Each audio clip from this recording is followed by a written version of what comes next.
call and you are prepared to take that up, please inform the desk. We have 8 items on call.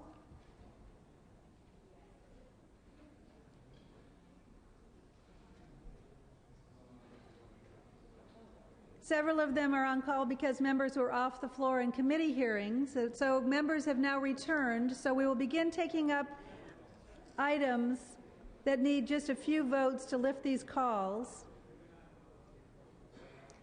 beginning with file item 35 by Mr. Huffman. Clerk will post. All members vote who desire to vote. All members vote who desire to vote. Clerk will close the roll, tally the votes. Ayes 43, noes 24. Senate amendments are concurred in.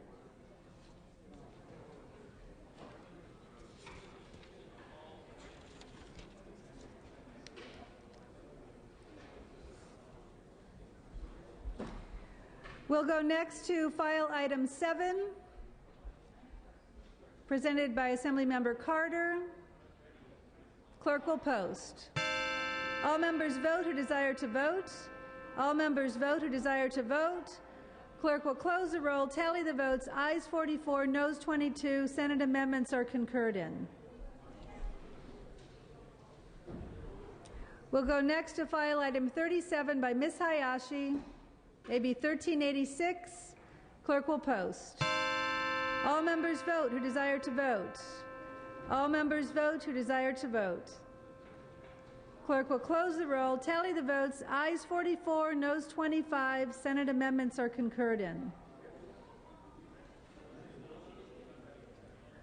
We'll go next to file item 32 by Mr. Fong. Clerk will post.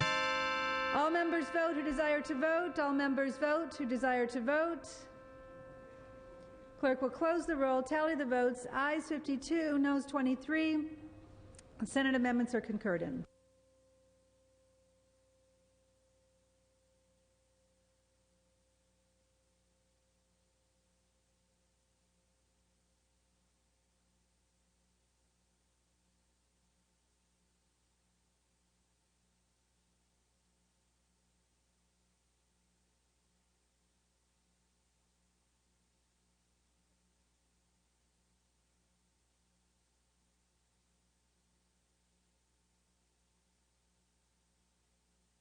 We'll go next to lift the call on file item 36 by Mr. Eng, AB 1336.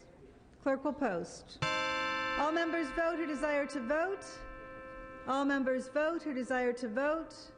Clerk will close the roll, tally the votes. Ayes 46, noes 23. Senate amendments are concurred in.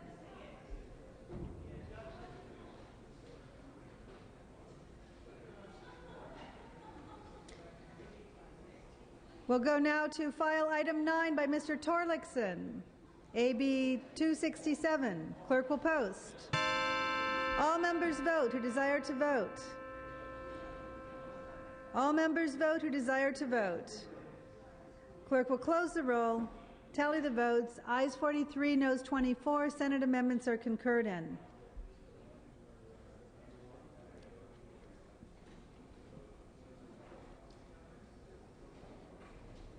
We'll go to file item 33, AB 1142, presented by Assemblymember Hall. Clerk will post. All members vote who desire to vote. All members vote who desire to vote. Clerk will close the roll, tally the votes. Ayes 45, noes 29. Senate amendments are concurred in.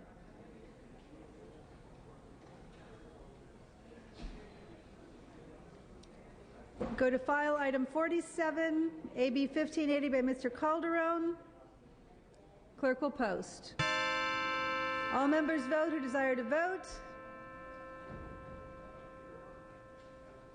All members vote who desire to vote.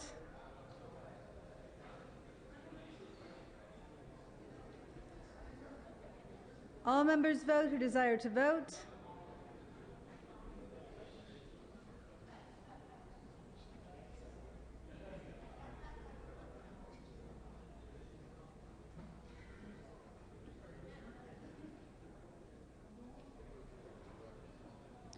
All members vote who desire to vote.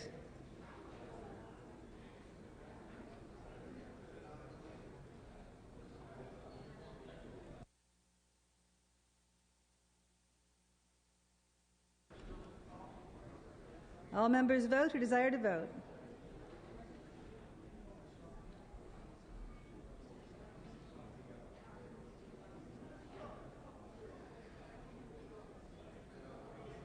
All members vote who desire to vote.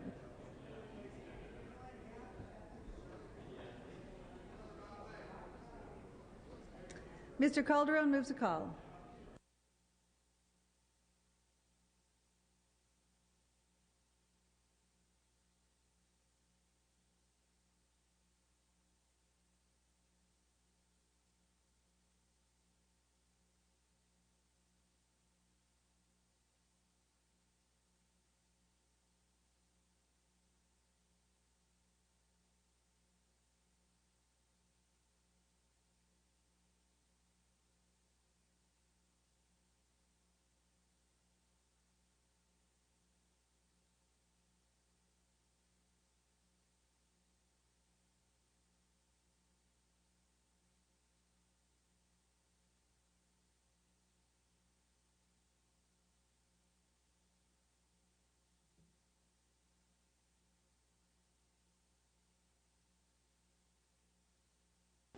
Members, the Judiciary Committee is ready to take up AB 224 and SB 188 in the Rules Committee room. If you're a member of the Judiciary Committee, please meet in the Rules Committee room immediately to take up AB 224 and Senate Bill 188.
Members, we're ready to get started.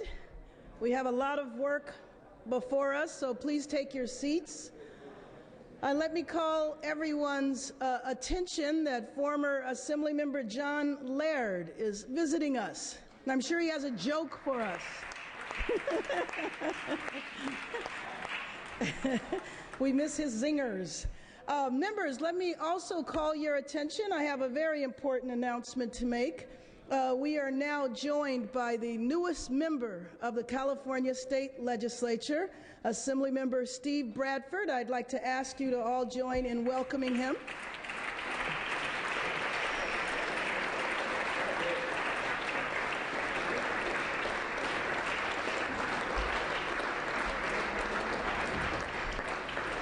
Let me let you know that we had a private swearing in this morning, but after session, when we come back, either for special session or when we reconvene in January, we will have a more formal swearing in of Mr. Bradford where his family will attend. Thank you very much.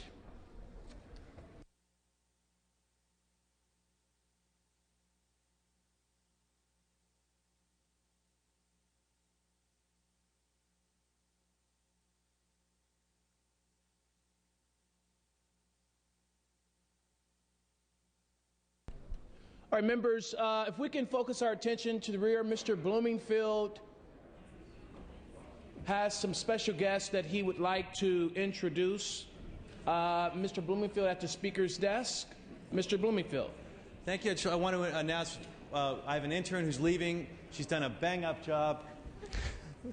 Sarah Zarnicki, going to UC San Diego, and she's been just a fabulous intern, and I wanted to recognize her today. Very well. Thank you for your service.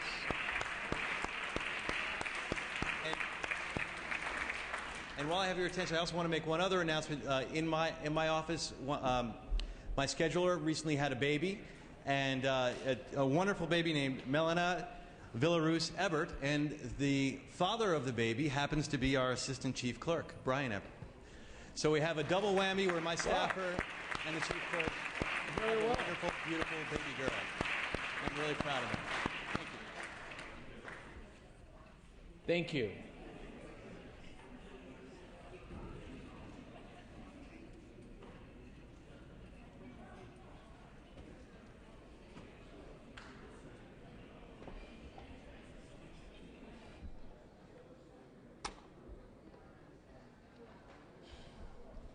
I hate this procrastination stuff.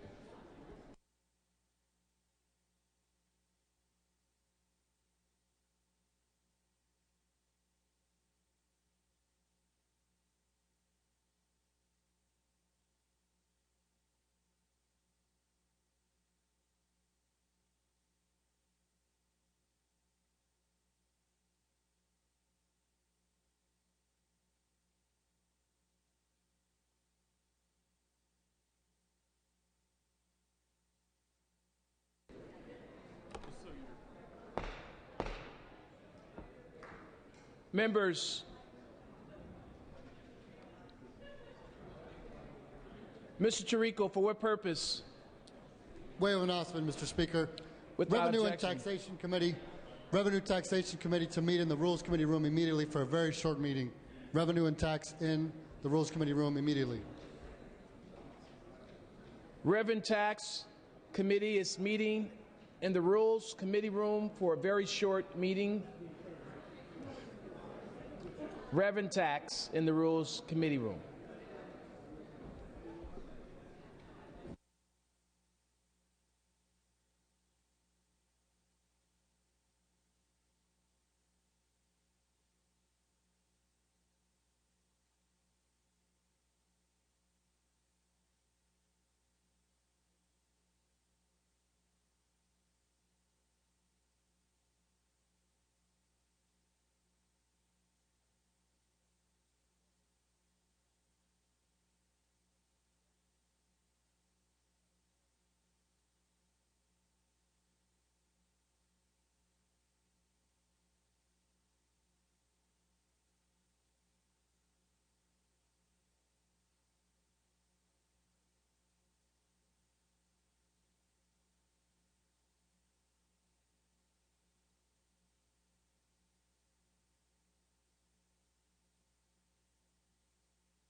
Members, we're going to go to file item 5, AB 356 by Mr. Fletcher. Clerk will read.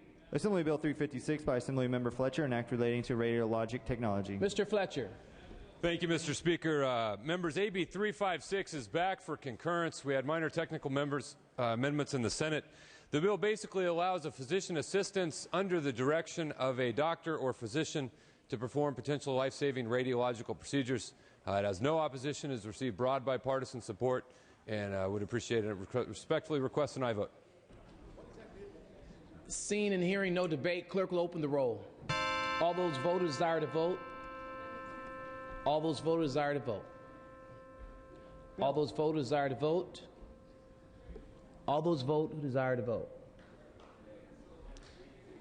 Clerk will close the roll, tally the vote. Ayes 56, noes 0. Senate amendments are concurred in.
Members, we'll move to file item 53. Mr. Tirico. Clerk will read.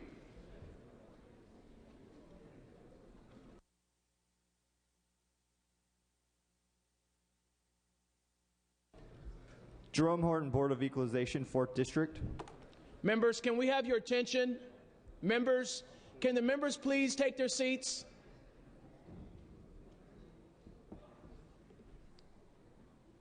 Can the members please take their seats?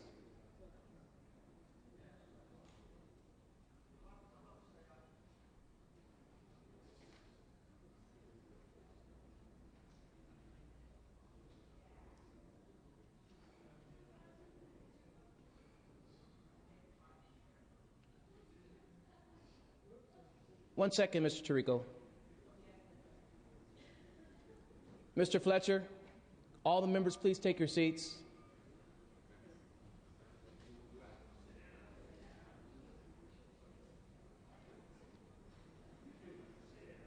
Mr. Adams, we're waiting on you. All members please take your seats.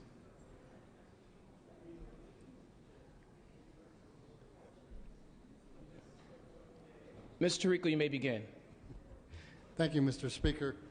Earlier this week, the Rules Committee heard and considered the nomination of Mr. Jerome Horton to the Board of Equalization. The committee has sent that nomination here to the floor with an aye recommendation. I had the pleasure of serving with Mr. Horton for 2 years, and I will say this, that it is an inspired choice by the governor. Today, I rise relative to item number 53, and I move that the Assembly advise and consent to the appointment by the governor of Mr. Jerome Horton to the Board of Equalization, District 4. The motion needs to be, Mr. Ng, one moment, please. The motion is seconded by Mr. Davis. Mr. Ng. Yes, thank you, Mr. Speaker and members. I regretfully will be voting no for these reasons. I wanted to make that clear. First, let me say that my vote is not about the person nominated, but it's about the process. Voters in the 4th District should permit the acting Board of Equalization member to serve until next year's election when the voters can decide who best to serve that district. That precedent has been followed with previous Board of Equalization vacancies and seems to have worked. And it makes sense because the primary election is less than a year away, and further, the acting BOE member, Steve Shea, is well qualified to serve in his capacity and provide an orderly transition. Again, let me reiterate that my vote is not about the person nominated, but about the process. And for these reasons, I will be voting no. Thank you. Thank you. Mr. Swanson, you may close.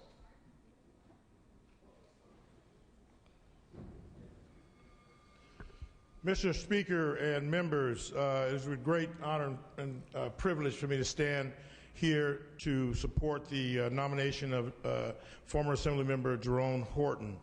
First of all, I'd like to thank the governor for this appointment.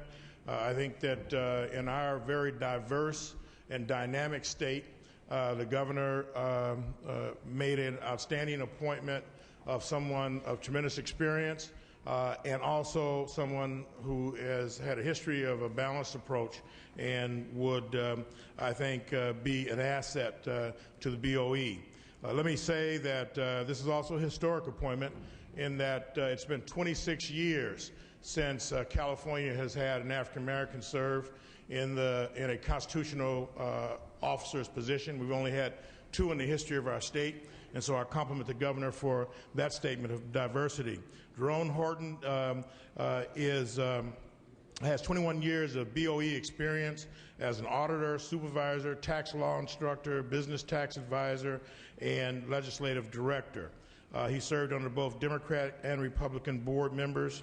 He has many achievements during his BOE service. He helped to create the Taxpayer Bill of Rights and initiated the BOE Taxpayers Education Outreach Program. He led the charge against organized crime in the diesel fuel tax evaders. If appointed, Mr. Horton would have more prior BOE experience than any of the current city members. Mr. Horton, of course, served in this House from 2000 to 2006. During that time, he authored legislation that was designed to help the taxpayers of California recover more funds. We are pleased to make this nomination, and I would say to all of you this, that what we do around here as public servants is sometimes underappreciated. But those that have committed themselves to public service for almost 30 years and continue to want to provide that service on behalf of the people of this state should be respected. I think his record speaks for itself. The governor's prerogative has been fully exercised, and I would encourage all my members to join me in casting an aye vote for a well-qualified member of the BOE. Thank you. Thank you, Mr. Swanson. The clerk will open the roll for all those voters are to vote. It takes 41 votes. All those voters are to vote. All those voters are to vote.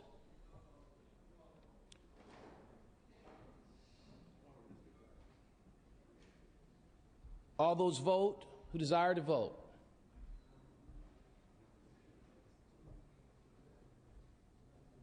All those vote who desire to vote.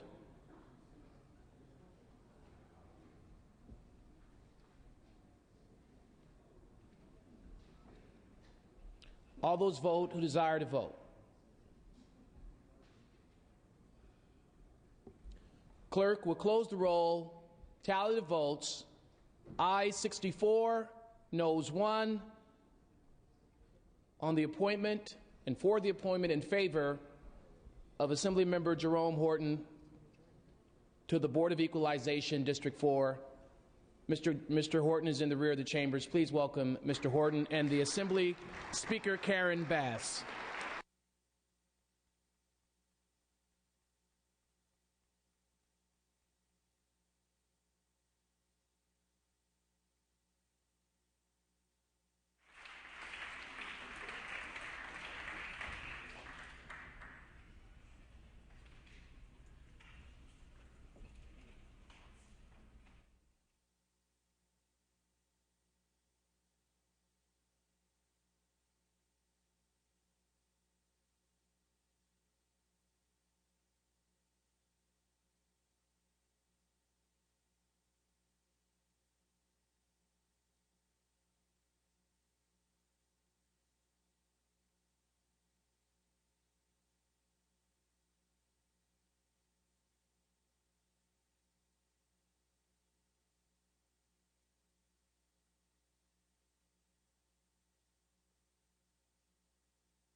Mr. Tirico, for what purpose?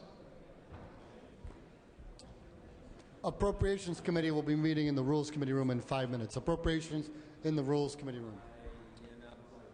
Very well.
Mr. De La Torre, are you prepared to take up file item 22?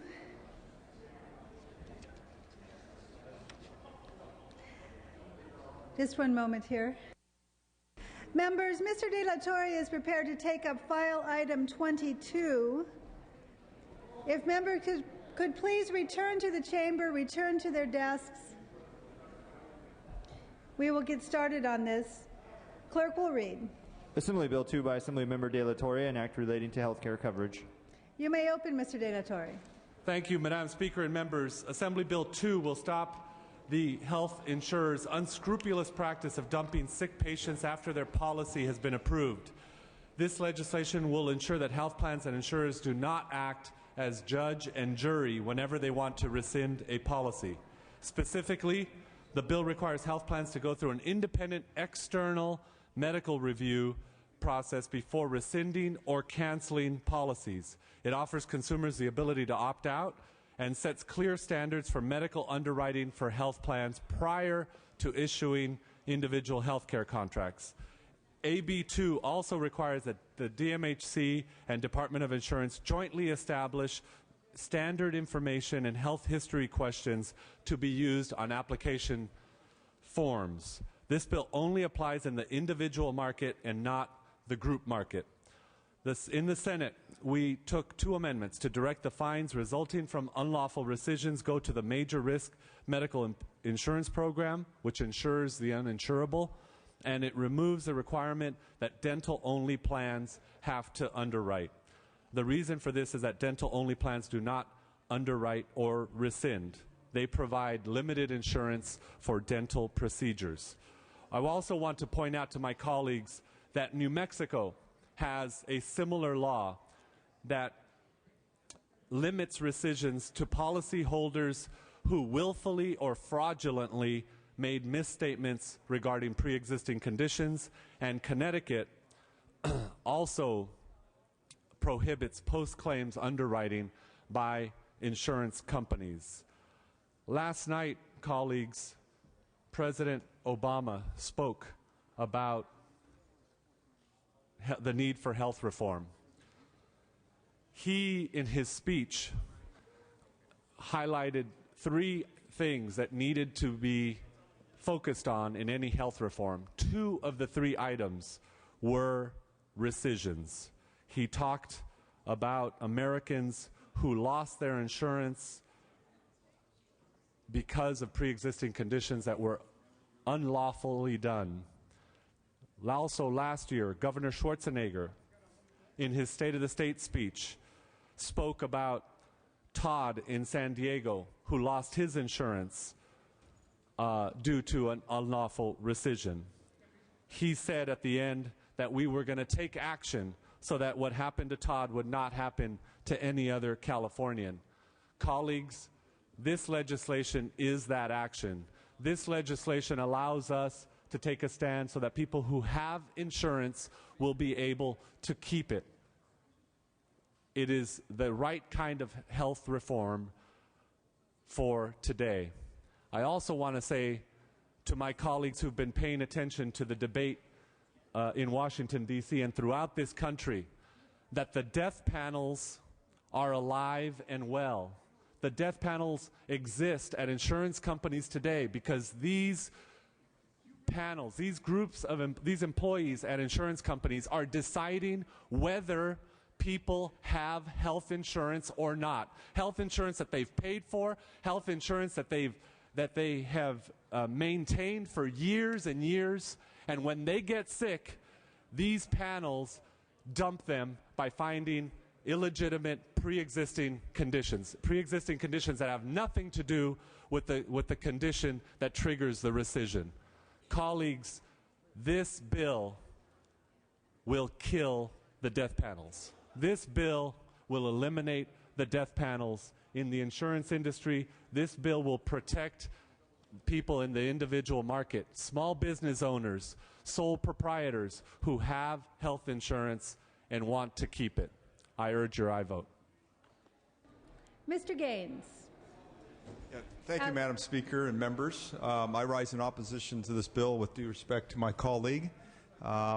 there's some real challenges. If you take a look at the whole health care debate that's occurring across the nation right now, there's recently been a petition of 15,000 doctors across the nation who are very concerned about health care costs. And what is driving health care costs in this nation? It's litigation.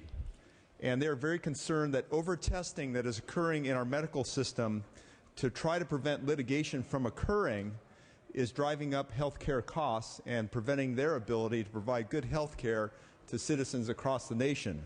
If you take a look at what's happening with AB 2, the language that's included in this bill will increase litigation. And I would ask you to take a look specifically at language which would change the term willful to intentional, and thereby require health plans and insurers to prove the state of mind of an enrollee or insured that misrepresented or omitted key health information on their application for coverage. So I would urge a no vote. Thank you. Thank you, Mr. Gaines. Before we go on with other comments, members, if you could, I've had comments that it's a little noisy in here. If you would please direct your attention to the members who are presenting on the floor. Mr. Solorio. Thank you, Madam Speaker and members. I had questions about prior versions of this bill for two reasons. Number one, I think we need to have universal health care. I've been looking for broader health reforms. Second, I thought the prior bill was a little too broad in scope and just looking at the rescission policy. But the amendments taken in the Senate, I think, make this bill better. I'm prepared to support this bill today. I was very touched by President Obama's comments last night. Rescission was a key part of that debate. I'm hoping that this bill moves forward today and that we get broader health care reforms here in California and in our country. I do ask for your aye vote. Mr. Jones. Madam Speaker, members, I rise in support of this measure. It's a simple, straightforward measure and one that is designed to make sure that when Californians purchase health insurance, when they purchase assistance from a health plan, when they pay for that month after month, year after year, that when they're sick, they get the health care that has been promised them. Unfortunately, quite the opposite is occurring. What's happening is people pay for insurance month after month, year after year, only when discover when they put in a claim, the health insurance company goes back, scrutinizes the application, and looks for some way to rescind the policy. In fact, we had some health insurers and health plans in this state who were paying their employees a commission based on the number of policies they were rescinding. And look at these questionnaires that you fill out when you first apply. They're ambiguously worded, they're open-ended, there's no way that you can answer them completely. They're a trap for consumers to fall into with regard to making sure that the insurer at the end of the process is able to rescind their policy. The bill is simple, it's straightforward. The author has taken many amendments to make sure that it works. I ask for your aye vote. Seeing no further discussion or debate, Mr. De La Torre, you may close. Thank you, Madam Speaker. I want to permission to read. Without objection. This is some quotes from Congressman Joe Barton, Republican from Texas, at a congressional hearing just 2 months ago. If somebody inadvertently omits something or there is something that is not material to the claim, that claim, in my opinion, should be paid. End of story. Another permission to read? Without Congressman objection. Michael Burgess, Republican from Texas. An omission without intent does not signify fraud, and no insurance company who hides behind filling out their request for insurance as a strict liability should be protected. These are two Republican Congress members from Texas who are standing up on intent. Intent is a layer of fairness that we must provide to the consumer because, again, when they lose their insurance under a rescission, it is the death penalty for their insurance. They will not get insurance with that company again, and they will have a very difficult time with that on their record to be able to get insurance somewhere else. That is why intent is so important. It is an extra layer of fairness for the consumer, and the consumer in this case are sole proprietors, individuals who can't get insurance through their jobs, who are paying for it out of pocket. We need to protect them. These are small business people. These are people up and down the state who without individual insurance will be uninsured and will be susceptible to the incredible health care costs that my colleague was just mentioning. Again, I urge your aye vote on this measure. All discussion is ended. Clerk will open the roll.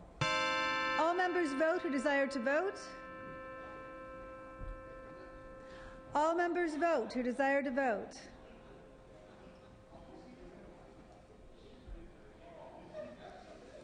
All members vote who desire to vote. Clerk will close the roll, tally the votes. Ayes 42, noes 20. Senate amendments are concurred.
Members, we are moving along with additional items on file, beginning with file item 201.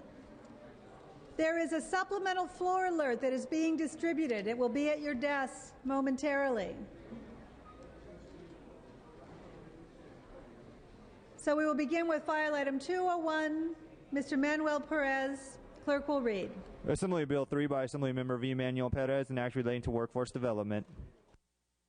Mr. Perez, you may open. Thank you, Madam Speaker and members.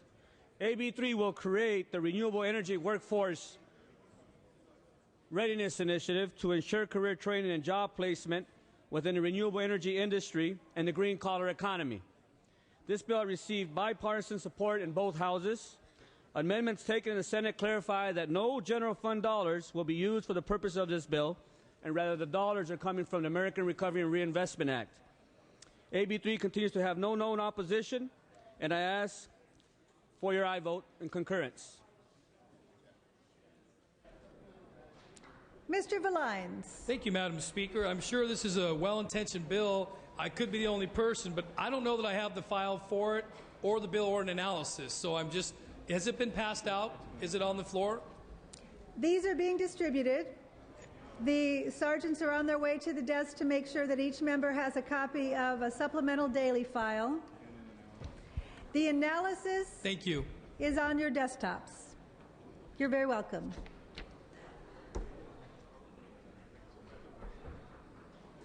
Seeing no further discussion or debate, clerk will open the roll. Oh, I'm sorry, Mr. Manuel Perez, strike the roll, please. Mr. Manuel Perez, you may close. I ask for your aye vote. Clerk, one moment, Mr. Hagman.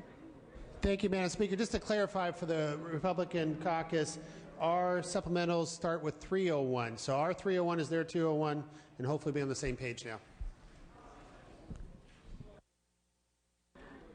Clerk will open the roll. All members vote who desire to vote.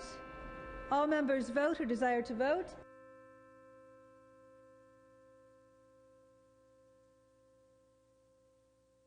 All members vote who desire to vote.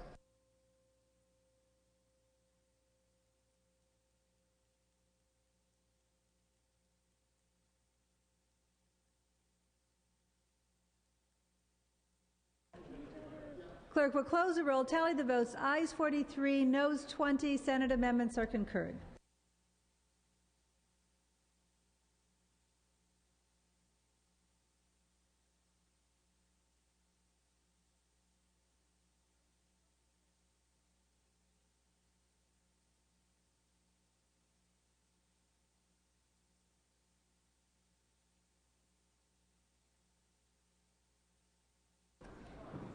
Members, we're going to move along to file item 202 by Assemblymember Brownlee.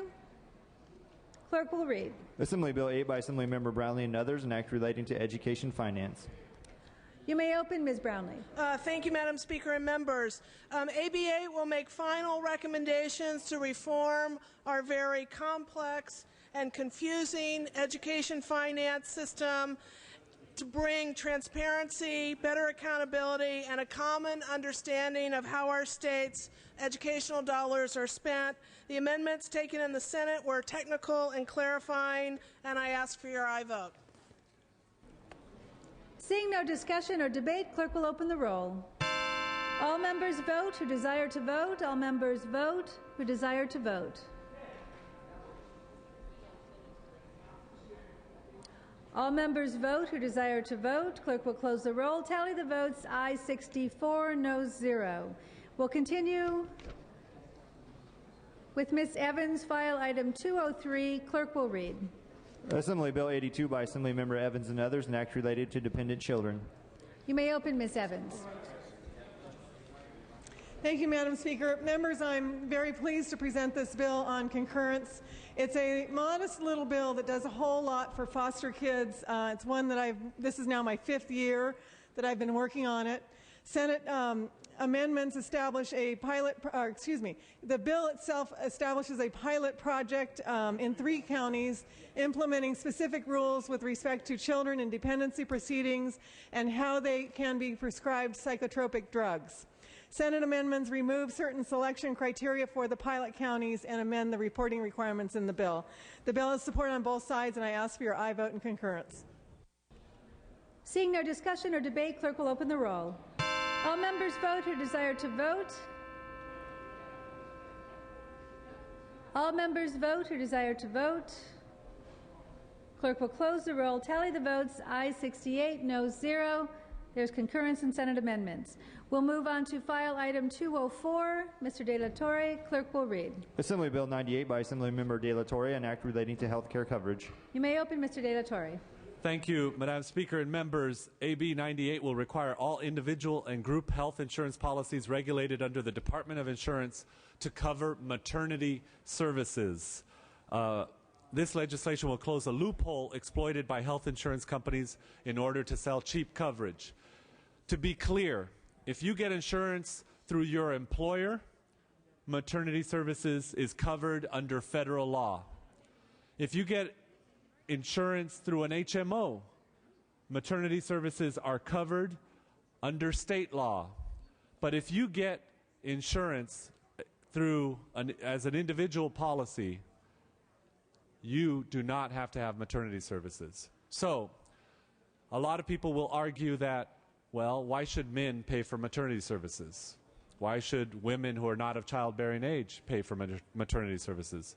There are any number of standard, mandated coverage issues that are not broadly affected. For example, prostate cancer. Women will never get it, but these policies have to have it. Medications, including things like Viagra. Women don't need it, but it has to be covered. Breast cancer, men will never get it, but it's covered. So the argument that somehow we don't need to have this because it's only one segment of the population does not hold water. Women are having to decide whether to get insurance or not based on the cost of the policy. When they want to add maternity services, it can be hundreds of dollars more per month to get maternity services. This is a family values bill. If you go out to your district and talk about family values and how much as a society we care about children and about families and about mothers, this bill gives that to you, because it would require that every policy cover prenatal services through childbirth. Every health insurance policy. There's nothing more basic to being a human being than having children and procreating. There's nothing more fundamental to our survival as a species than this. Colleagues, as a fundamental issue of fairness, so that women are paying the least amount possible for a coverage that we all claim to care about, I urge your aye vote. Mr. Adams. Thank you very much, Madam Speaker and members. The author has basically made my case for me. He's absolutely right. In California, we mandate insurance company after insurance company mandate coverage that is not necessary. We make sure that people have coverage that they don't need and will never use because of this overreaching sense the legislature has that it's our responsibility to tell everyone else how to live their life and the manner in which they choose to contract for services they may or may not need. The fact that we tell other people that they have to have health insurance that covers prostate cancer and it's only a woman who has the policy is precisely the kind of lunacy that we should be striking from the laws, not adding to, via a mandate that health insurance provide medical care for maternity services that may never be needed. Members, the author goes one step further to suggest that it's actually a question of fairness. How is it fair to mandate that somebody have coverage that they don't need? What part of equality exists and what part of fairness describes the true nature of forcing somebody to pay for that which they will never use? Explain to me how that is fair, and I think you'll see exactly why that argument falls incredibly short. And finally, members, to have a member suggest that this bill is somehow going to aid in the procreation and the continuation of our very civilization may be a bit of an overstatement, and I would strongly recommend that you consider seriously a no vote. Mr. Garrick. Thank you, Madam Speaker. I was going to rise and make some of the arguments that my colleague from San Bernardino just made, especially the lunacy part, that this just carries on government's continued course of mandating things that people don't need. Why we see would a younger man need this type of insurance? We had an earlier discussion as far as conformity, and we were discussing health care plans, and I recently got a bid for a 25-year-old man for health care that would only cost him, with a $5,000 deductible, $48 a month. I assure you that health care plan did not have maternity in it, coverage in it. That's one reason why it was so affordable. What this will do is drive up the costs for everyone in the state of California health care plan. I urge a no vote. Seeing no further discussion or debate, Mr. De La Torre, you may close. I'll address one of each of the comments that were made. Colleagues, how is maternity optional? How? If you're a woman, 18 to 40-something, even up to 60-something nowadays, how is it optional? If you are a husband of that woman, how is it optional? If you're a grandfather or grandmother of that woman, how is it optional? Or a mother or a father, how is it optional? It is a fundamental aspect of human life. Just as much as cancer, just as much as any other condition that is age or sex specific. In terms of the cost that was raised and the onerous burden that this is going to put on everybody else, the CHBRP analysis showed it was $7 a month. $7 a month to have maternity services covered in all policies. $7 a month. I think that is a small price to pay to have a civilized California where women are able to take care of their babies through prenatal care and have the child through covered insurance instead of having to figure out things, either get on a public program or find other mechanisms to have their child in this state. I urge your aye vote. All debate having ended, clerk will open the roll. All members vote who desire to vote. All members vote who desire to vote. All members vote who desire to vote.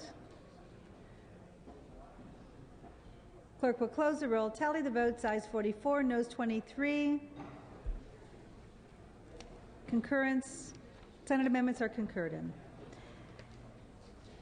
File item 205, Mr. Portantino, is passed temporarily.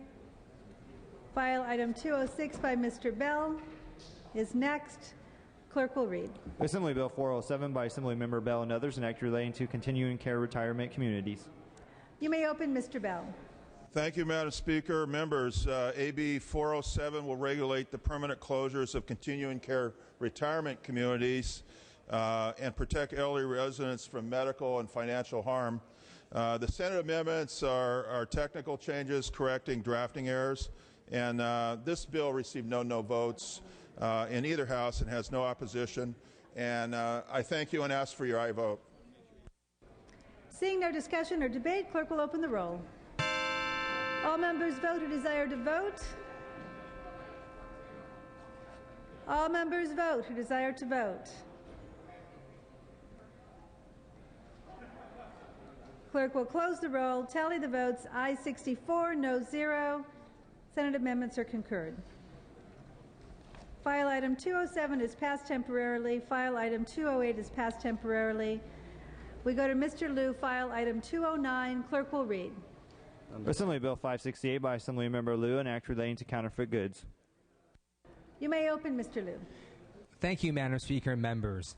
The counterfeiting of goods such as DVDs, computer software, clothing, and other items is a multi-billion-dollar problem in California. In 2005, over $7 billion in revenue was generated from the sale of counterfeit and pirated goods in Los Angeles County alone. Counterfeiting and piracy have cost LA County at least 70,000 manufacturing jobs and 36,000 retail jobs. Statewide, the losses are even more massive. AB 568 addresses this problem by authorizing a court to declare a piece of commercial property that intentionally sells counterfeit or pirated goods a nuisance and force the landlord to evict the criminal tenants. Senate amendments were taken to ensure property owners were provided sufficient time to take necessary actions against criminal tenants and that there is sufficient evidence to show that the intentional selling of counterfeit and pirated goods is taking place before a court could declare a property a nuisance.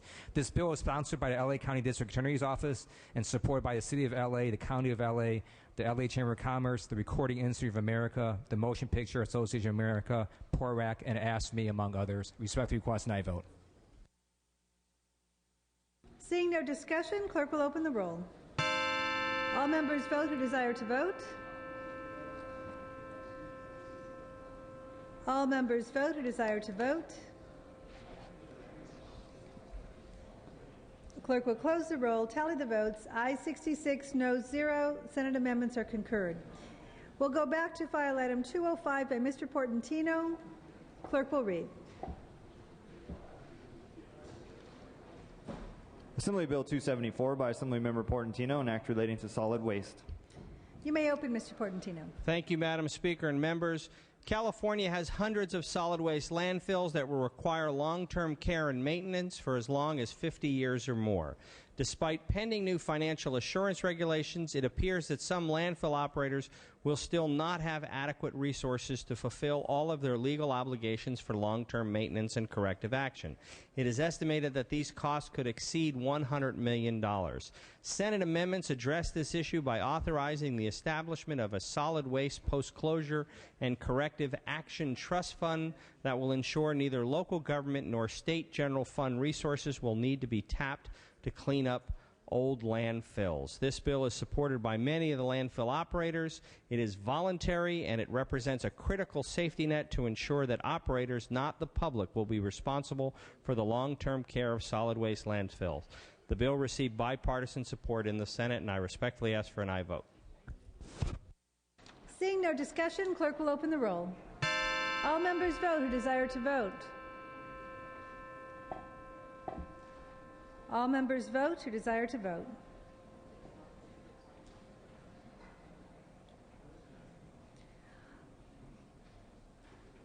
All members vote who desire to vote. Clerk will close the roll, tally the votes. Ayes 42, noes 24. Senate amendments are concurred in.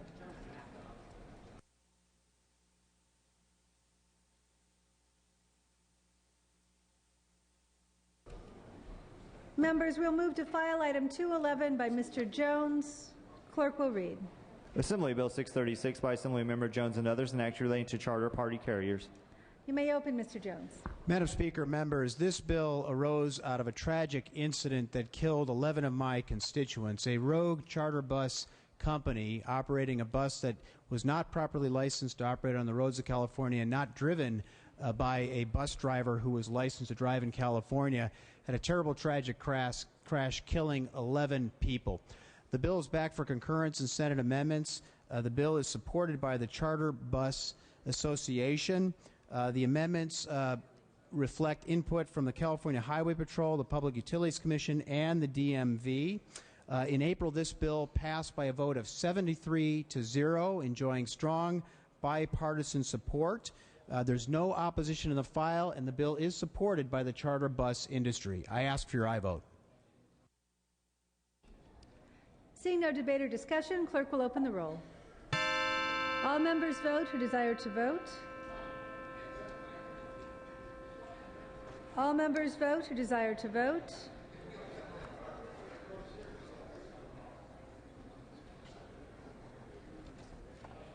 Clerk will close the roll, tally the votes. Ayes 65, noes 0. Senate amendments are concurred.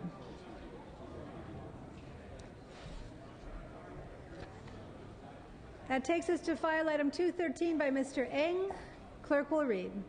Assembly Bill 756 by Assemblymember Ng and others, an act relating to public contracts. Mr. Ng, you may open. Thank you, Madam Speaker and members. AB 756 is back for concurrence. Amendments in the Senate were technical in nature. This is a transparency bill that will require state departments to track and report outsourced contracts to private contractors in an easy-to-read website so the public has access to what the state is spending its tax dollars on. States like Alaska, Texas, Kansas, and Michigan already provide this information, and just a few days ago the federal government hopes to save up to $40 billion a year by this same method. Respectfully request an aye vote.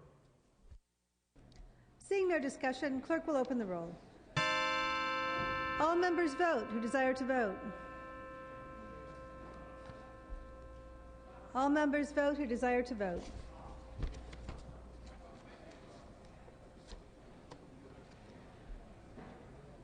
All members vote who desire to vote. Clerk will close the roll. Tally the votes. Ayes 42, noes 25. Senate amendments are concurred in. File item 214 is passed temporarily. File item 215, Mr. Furutani, clerk will read. Assembly Bill 894 by Assemblymember Furutani, an act relating to elections. You may open, Mr. Furutani. Thank you very much, Madam Speaker and members. Assembly Bill 894 is a bill designed to make the fiscal impact statement in ballot measure summaries more apparent and relevant to voters so they can better understand the potential cost of a measure. Amendments taken in the Senate were for the sole purpose of resolving a conflict with another bill. This bill has received unanimous support thus far. I urge an aye vote. Ms. Harkey. Thank you, Madam Speaker and members. I had a very similar vote that didn't go anywhere, but this one is a very adequate piece that I totally support. I had two prongs in mind. This is one of them, and hopefully I can get the next one through next year. So I thank you very much for bringing this forward. Seeing no further discussion, Mr. Furutani, you may close. Thank you very much, and Ms. Harkey, I will gladly work with you. This was a John Chung bill coming out of the Comptroller's office, so we can work with him as well on it. Thank you. Urge an aye vote. Clerk will open the roll. All members vote who desire to vote. All members vote who desire to vote. Clerk will close the roll. Tally the votes. Ayes 68, noes 0. Senate amendments are concurred. Mr. Torrico. File item 216, Mr. Liu. Very well. Clerk will read. Assembly Bill 911 by Assemblymember Liu and others, an act relating to health facilities. You may open, Mr. Liu. Thank you, Madam Speaker and members. AB 911 is an important measure that seeks to address the emergency department overcrowding. We are dead last in the nation in terms of emergency room capacity to our population. AB 911 would improve ER care by requiring all California hospitals to create and implement a full capacity protocol plan. This plan would require hospitals to assess the results of crowding scale every 4 hours and then provide solutions to each stage of the overcrowding scale. Senate amendments address the concerns that were raised by California Hospital Association. They have removed their opposition, and now there's no opposition to this measure. Emergency room overcrowding is a crisis in this state. AB 911 provides one of the solutions to this crisis. The bill is sponsored by the American College of Emergency Physicians, and I respectfully request an aye vote. Seeing no discussion or debate, clerk will open the roll. All members vote who desire to vote. All members vote who desire to vote.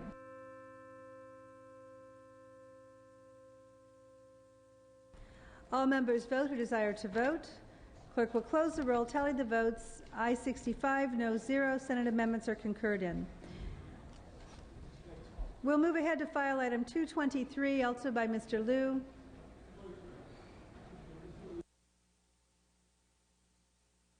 Clerk will read.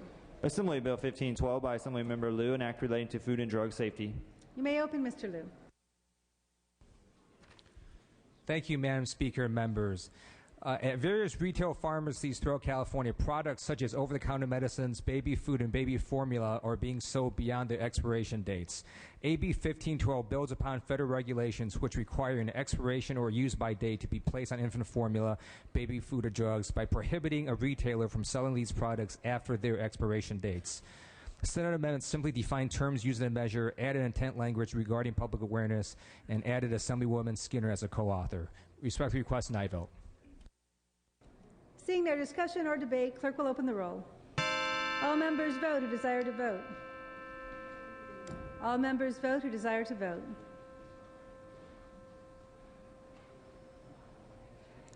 All members vote who desire to vote.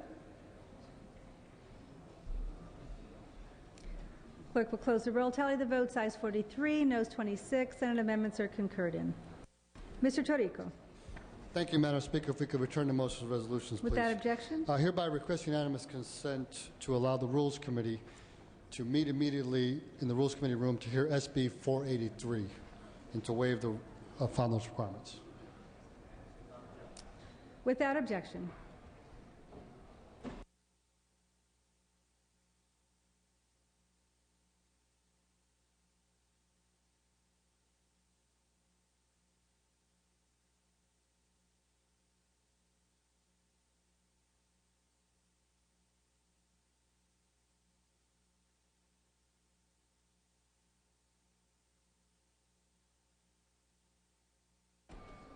Members, at this time we will recess the regular session for purpose of convening the third extraordinary session. Regular session is in recess.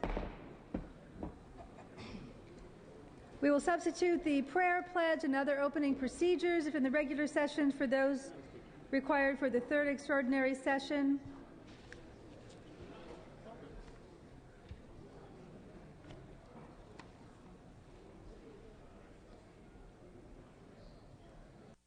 We'll go now to motions and resolutions. Mr. Torrico.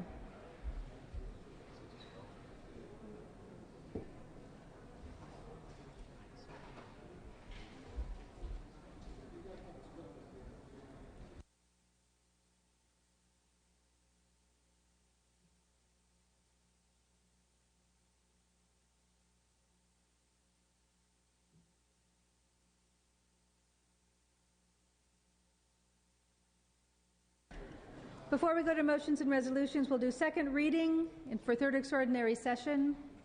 Clerk will read. Assembly Bill 81.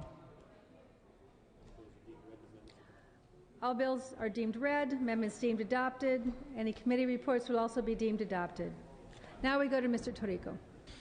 Thank you, Madam Speaker. There is a procedural resolution at the desk to dispense with the constitutional requirement of the 3 readings requirement on 3 separate days on AB 81. That resolution is now in order, and I would like to take up that resolution now for a vote.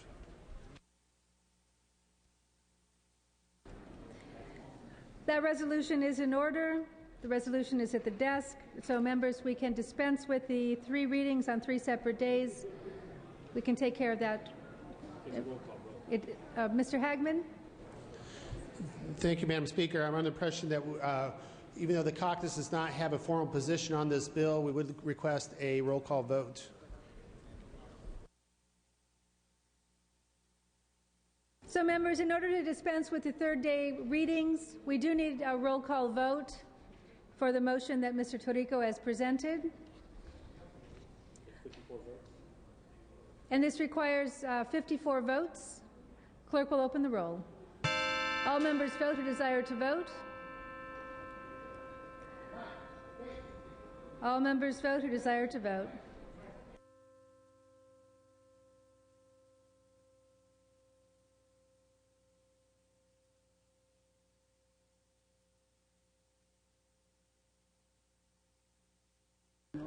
All members vote who desire to vote.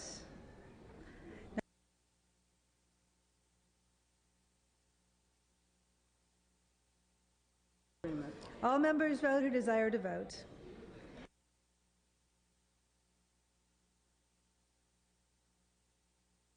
All members vote who desire to vote.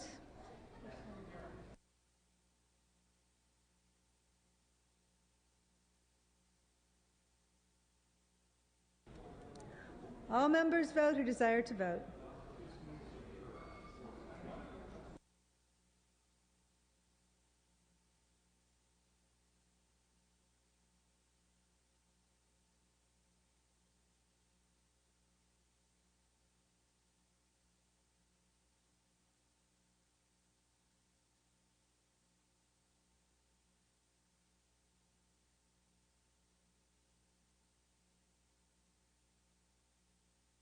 All members vote who desire to vote.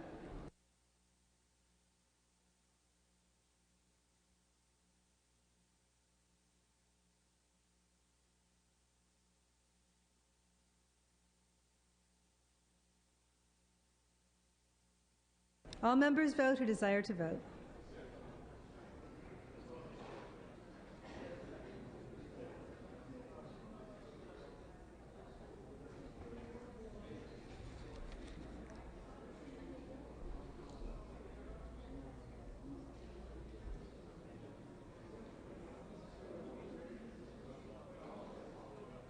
All members vote who desire to vote.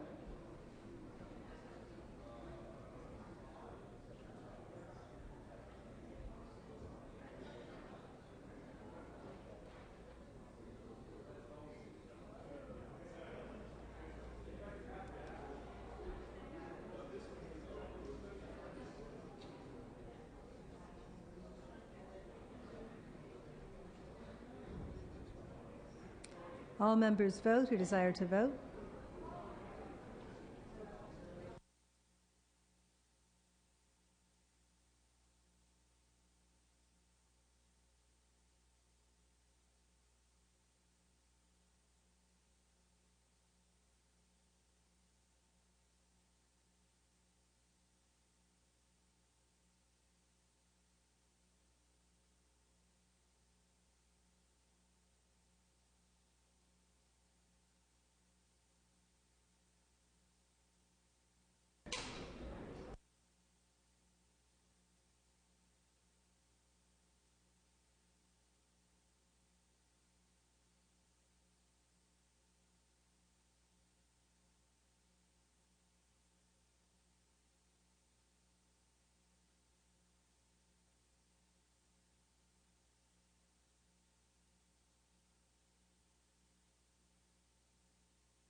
All members vote who desire to vote.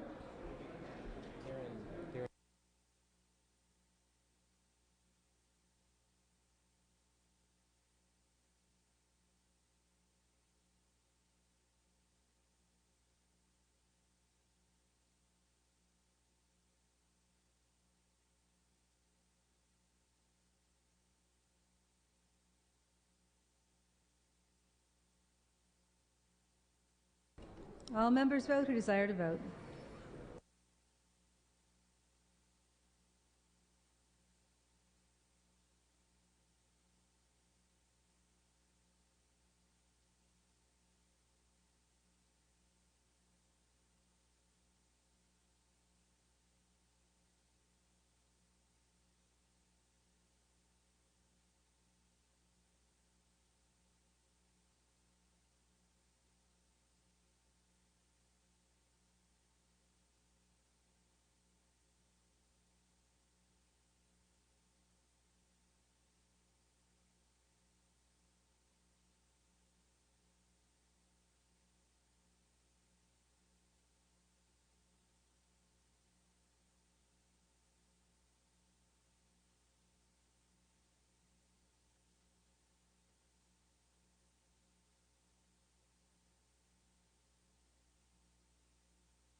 Clerk will close the roll, tally the votes, ayes 54, noes 4. The resolution is adopted.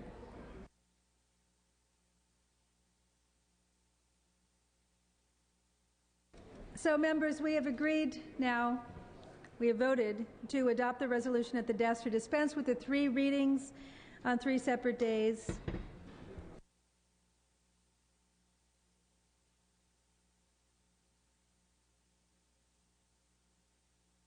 On AB 81, third extraordinary session.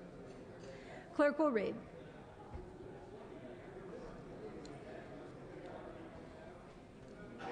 Assembly Bill 81 with amendments by Assemblymember Fletcher. Clerk will read.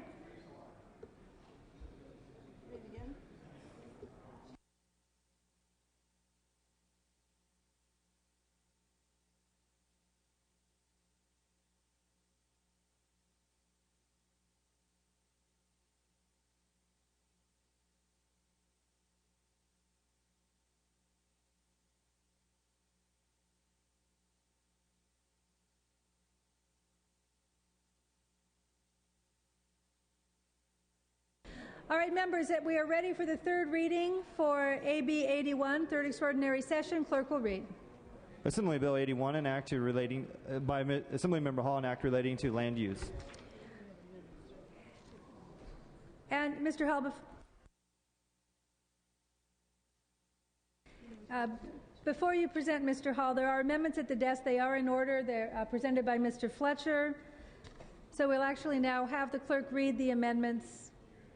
Clerk will read. Assembly Bill 81 with amendments by Assemblymember Fletcher. Mr. Fletcher, you may open on your amendments. Thank you, Madam Speaker. Members, AB 81 XXX is a bill that provides CEQA exemptions to the City of Industry in order to facilitate the construction of an NFL team.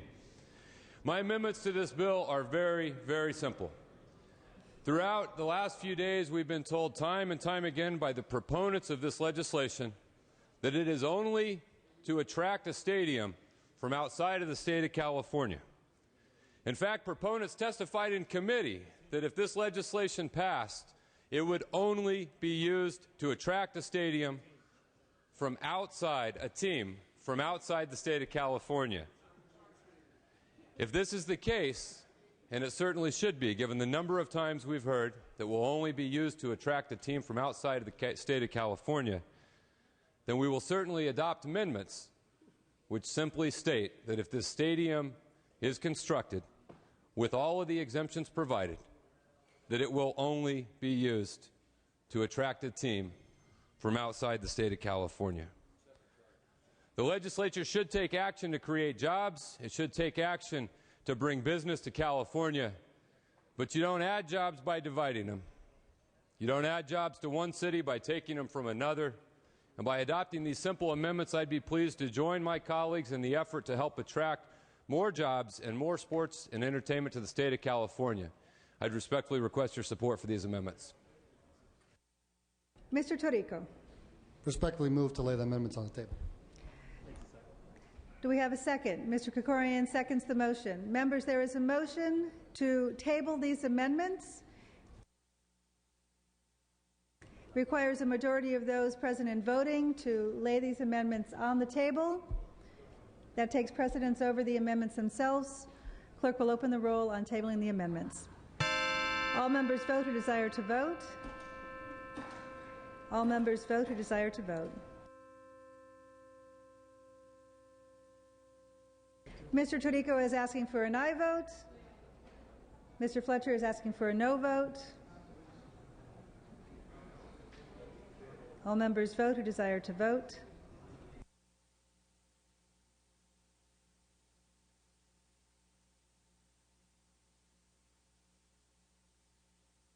Mr. Torrico is asking for an aye vote. Mr. Fletcher for a no vote.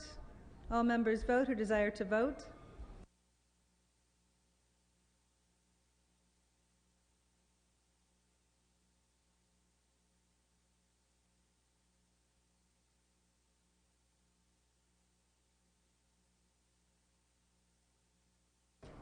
Mr. Torrico is asking for an aye vote. Mr. Fletcher for a no vote. All members vote who desire to vote.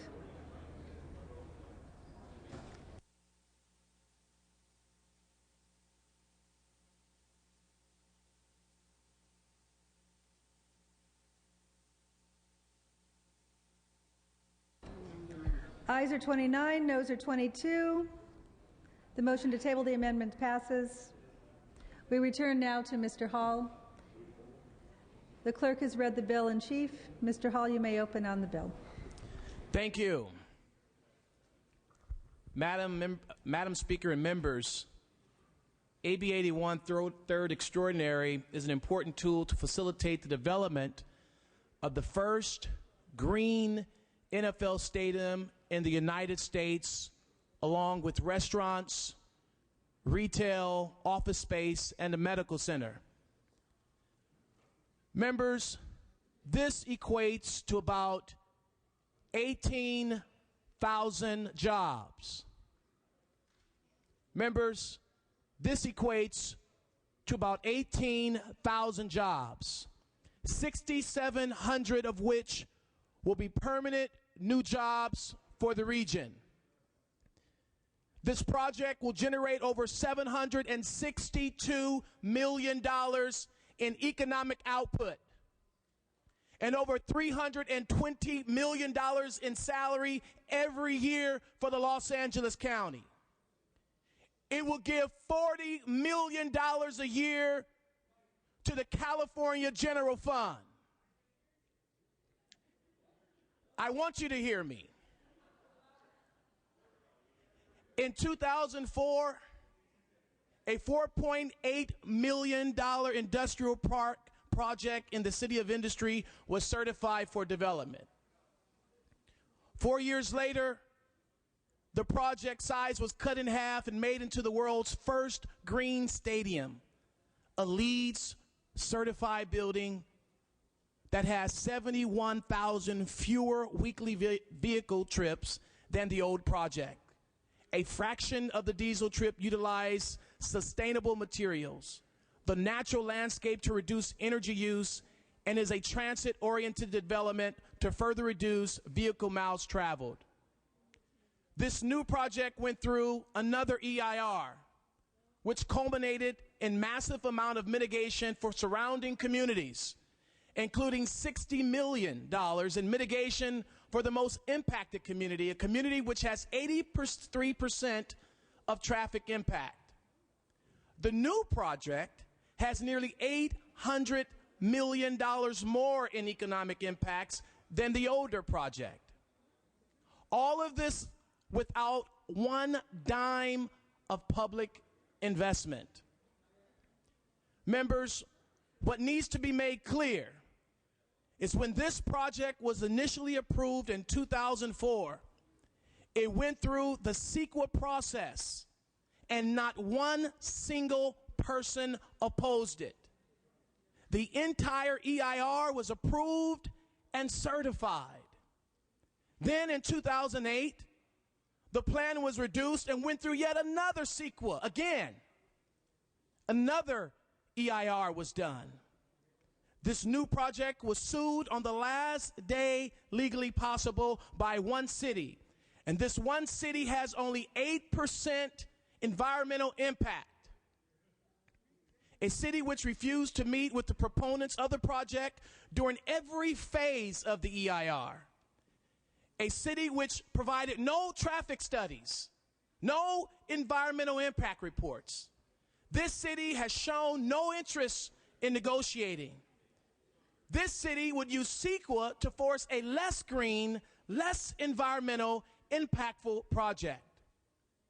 The Industry Stadium project represents a $2 billion investment in the local economy, and again, will generate nearly 18,000 jobs and over 6,700 permanent jobs in the Los Angeles region. The economic impact of the project will be $762 billion annually to a region that has 12.5% unemployment rate. For all jobs categories, a 40% in the building trades. And the economic impact will only grow if we can compete for a Super Bowl. Members, this was not the intended use of CEQA to force a more environmentally impactful project to refuse to negotiate for mitigations and to hold an entire region hostage. CEQA exemptions are not unprecedented around here. In 1997, we provided a first phase exemption and Coastal Act exemption for Pac Bell Park with no EIR, no community input, no requirement for mitigations. That was to move people out of their homes. In recent budgets, we provided a relief for bond projects under the guise of an economic stimulus. This bill takes a different approach. It provides a full CEQA exemption, but it requires the project meet specific environmental requirements as a prerequisite for that exemption. And it requires proponent to live with all of the mitigations that 8 years and 2 EIRs have wrought. One minute, Mr. Hull. That's a tough act to follow, and anyone who wants to come to us down the line. I know there will be a lot of talk about precedent before we're done, and I don't take providing a CEQA exemption, even the end of the process, lightly. But think about the precedent we're setting when we let a project like this become the poster child for CEQA reform. 30 seconds.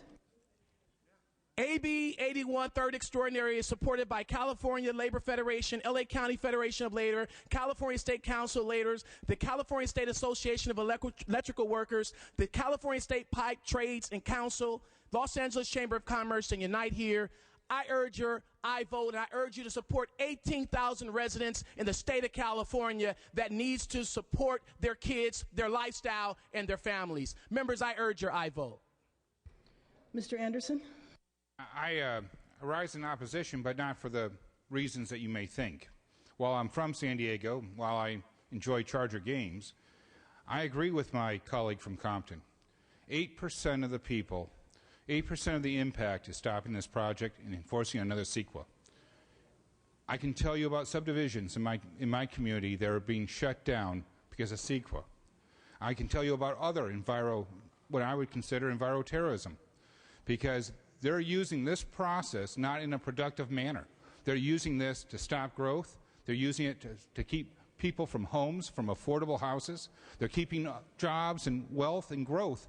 They're stopping California from moving forward. While we all want to protect the environment, and it's important to us, let's not forget these are jobs that our communities need. These are jobs, and I agree with my colleague from Compton. But why stop there? Why only this project? Why not all Californians? Why not together work together to move this state forward and get jobs and businesses grow up and down our state? But instead, we're picking out one little project that impacts many jobs, but it doesn't solve the problem of all jobs for Californians. And I think the best way to help a person out of poverty is to give them a job and allow them to work their way out. And unfortunately, I can't support your bill today because it doesn't include enough room on the bus for everybody. See, if your bill was for all of California, I'd accept it in a heartbeat and I'd vote for it right now. And in fact, I'd ask to be a co-author. But this limited scope of giving relief from CEQA and other onerous laws is not enough for me today. I need more. I need it for all Californians. So I unfortunately have to urge a no vote. But thank you. Mr. Hernandez. Madam Speaker, members, you know, we sat here during the budget negotiations and we made some extremely difficult cuts. We're furloughing state employees. We're in some extremely bad economic times. And for once, we have the ability to vote to bring, let me reiterate what my good friend from Compton said, 18,000 jobs to Southern California or to the state of California. We need to start looking at generating the economy and generating jobs to bring back the California that we once knew. I know and I understand that there are some concerns from my colleagues from San Diego with regard to potentially moving a football team from there to Southern California. But I will tell you, and I spoke to the representative from Majestic Realty when I asked them who the football team was, and that could not be divulged because he didn't know as well. And the reason why he didn't know is because the NFL will not release that until there's a guarantee that this project is going to be done. So from the fact that we have the ability to produce new jobs, but get this, we keep talking about jobs or companies leaving California. If it's not San Diego and we bring a franchise from other states, we're now going to be importing a job or a company from another state. And let's hope that's the case. What I'd like to also talk a little bit, of course, is about the CEQA. This is landmark legislation that serves a purpose, but unfortunately there are times where those purposes are used to stop projects. But I want to just address briefly the city of Walnut. And what Walnut is doing, and my frustration with this particular city, is they are literally holding this project hostage for 8% of the time that it's going to be, the individuals will be driving through, and they're holding them hostage and are asking for $800 million from this developer. But let me also state that it is not only the developer that's going to be putting in his own capital, understanding that there will not be any general obligation bonds and absolutely no money coming from the state of California. So with all that, I understand the importance of CEQA, but to me, these are jobs, and that's why I support this bill. And as Assemblymember Hall said, it has not gone unprecedented. It is true that Pac Bell had a similar incident with regard to the San Francisco Stadium. So I rise and support, members. Mr. Fletcher. Thank you, Madam Speaker. Members, I rise in opposition to this initiative, to this legislation, to this plan.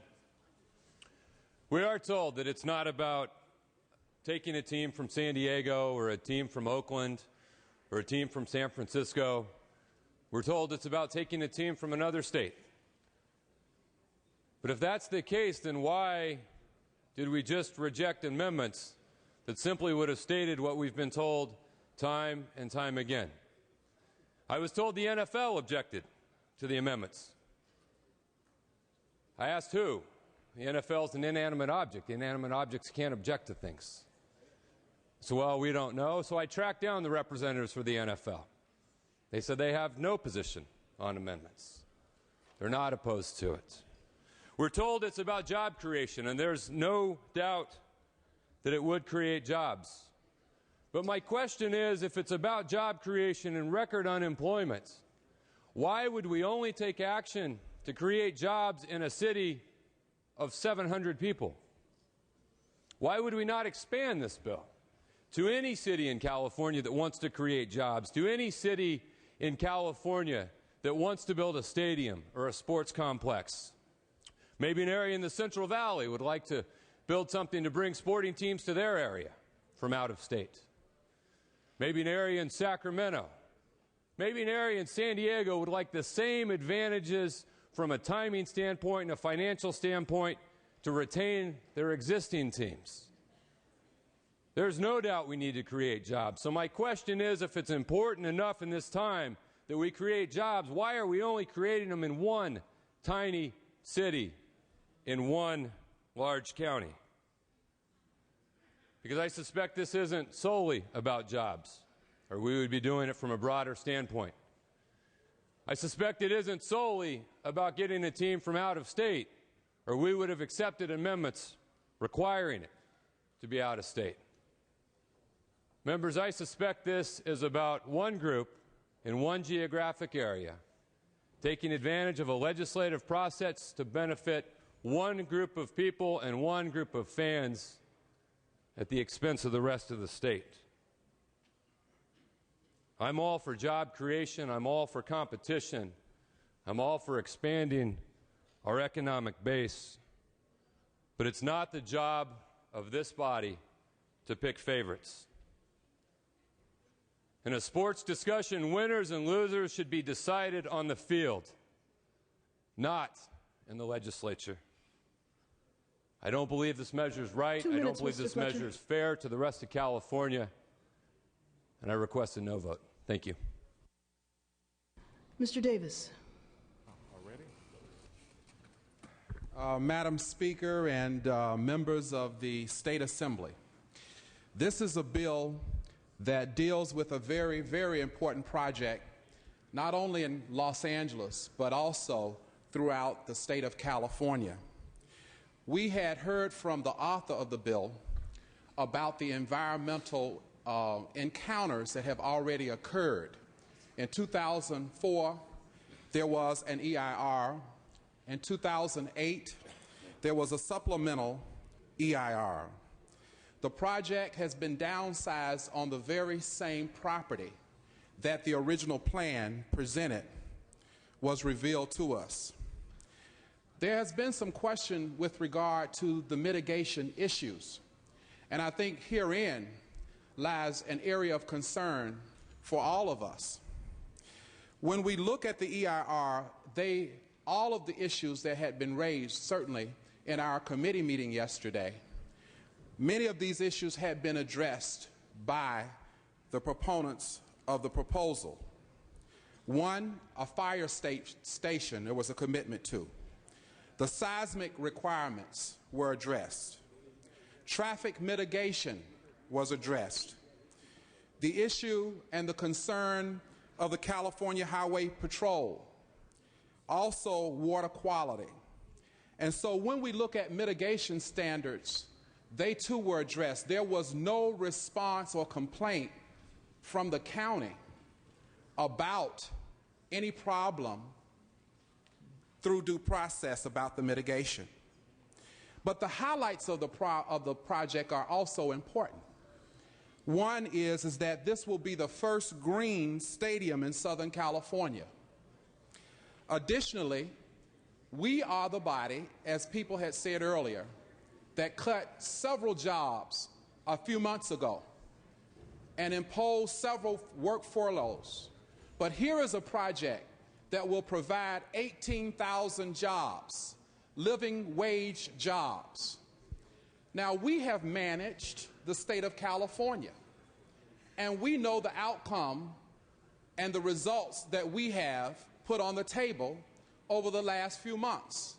How can we tell our constituents that we are concerned about this economy when we have an opportunity to put forth a private project with private dollars, not spending any bond money, that is bringing to us 18,000 jobs, jobs that will not only have an impact in Southern California, quite actually, anybody from anywhere, if they are qualified, can move in and take one of these jobs. This is, ladies and gentlemen, a private project for the public good. And with that, I ask for your aye vote. Ms. Harkey? Thank you, Madam Speaker. Members, I have a question of the author. Without objection. I voted for this in appropriations last night, and I support your project. If, in fact, you are not taking a team from inside California, why would you not accept these amendments? Well, because It's not debatable. There's no. you cannot. Sorry, go ahead. Go ahead. Because you cannot basically, or the NFL will reject the notion of taking the amendments as proposed by Mr. Fletcher. Okay, on my own time. What I heard you say is that they would not, the NFL would not accept. What I heard Mr. Fletcher say is that he got a hold of the NFL person that said that he had no problem with amendments. So I'm confused, and I'm hoping that we're not getting into just some kind of macho battle here. I'm a little confused with what's going on the floor. So speaking as a female that doesn't have any macho problems whatsoever, I just want to tell you this is a good project, but I will need reassurance somehow that we are not taking jobs from one area of the state and moving them into another. I support jobs, and especially in Southern California where we have this huge population, and we've got to get these people back to work. And I support the jobs in L.A. County, even though I'm Orange and San Diego County representative. And I support eliminating some phases of the CEQA process because we all know it does get abused. It's just like everything else that we have. And I'm not for eliminating CEQA altogether because it has a very good purpose. I'm from a beach community. I have a coastal district. We use CEQA, we use the Coastal Commission, we use all of them, but we know that there are extremes both times in overdevelopment as well as in degradation of environment. So I support these regulations. I would like to see them a bit, maybe we can review them in this chamber sometime, somewhere, because I think we do need to readjust them, because they do present some problems, as you're finding out now. That being said, this is a good project. I would hope that you would get some support from your side of the aisle for this, because it is important for job creation. We do need jobs in our state. I think we all know we need jobs in our state. I happen to know that this area is absolutely perfect for a stadium. It's a great location. And with the transit improvements and everything else, and going into the hillside like it will, it's really going to be a gorgeous project. I won't need 2 minutes. I just want to say I'm confused and conflicted over the San Diego Charger issue, and so I will probably be reserving my vote till I see if we can get this resolved. Thank you. Mr. Pettis? Thank you, Madam Speaker. I want to rise in support, and I want to thank the author for bringing this forth, especially at a time when we know that we are in a recession, at a time when we know when folks are hurting for a job. This is something that we've been talking about for quite some time when we talk about economic recovery. Right? The best way to fight poverty, as you all know, is by providing somebody a job. Folks don't want, as I mentioned before, handouts. What folks need is a hand up. And this is one way in which we can do that. Can I have permission to read, Madam Speaker? Without objection. Thank you. And this was already stated, but I thought it was important for me to state this again. We're talking about $760 million in annual economic activity and $21 million in tax revenues and approximately 19,000 jobs for a region. For a region, not just for a city. We're talking about a region that includes the Los Angeles area, Orange County, Riverside, Imperial County, San Bernardino County. It's a huge region that we're talking about. This is an area in which many folks, as you know, would love not only to go watch a football game, but as well work at the stadium. And especially at a time where our unemployment rate in the state of California is at 12%. The best thing about this, although some of you might disagree, is that these jobs are jobs that will be living wage jobs, prevailing wage jobs with benefits that people can take care of their families. I ask for your aye vote. Mr. Silva? Thank you, Madam Speaker and colleagues in the Assembly. In the early 90s, the downtown area of Huntington Beach needed to be redeveloped, revitalized. There was a developer that wanted to go in and build a 5-star hotel. For 4 years, he had roadblock after roadblock that were put up by people that had environmental issues. He was about ready to just say, I'm out of here, but he didn't. Thank you, Lord. We ended up with a beautiful 5-star hotel that turned the downtown of Huntington Beach around. It brought in over 400 jobs, some low-skilled jobs, all the way up to executive jobs. And I'm just glad that the developer was able to have the money and the time to meet every obstacle that was put in his place. And the people that had environmental concerns were not as concerned about the environment as they were in shutting down the waterfront development in Huntington Beach.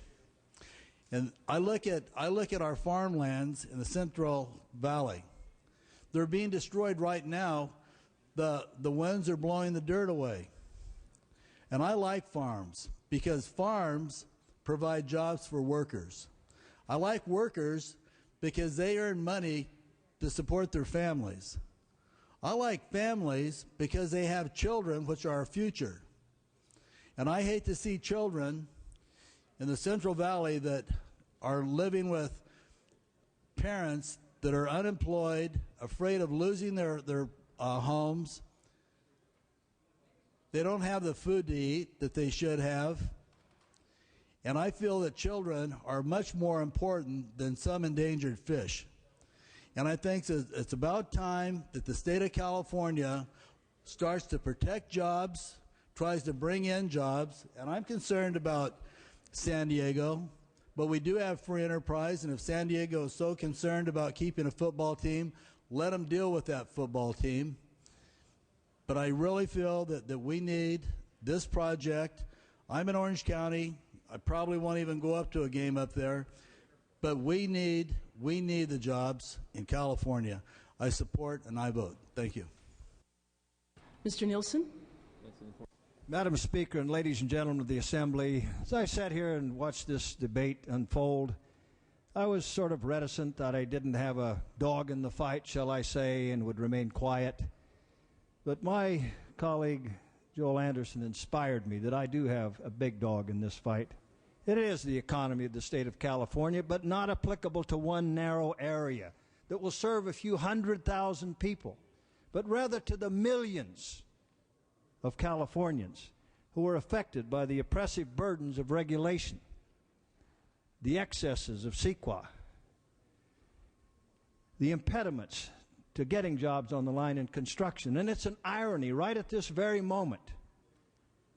Water policy, water infrastructure that will affect the billions for generations, our great-grandchildren.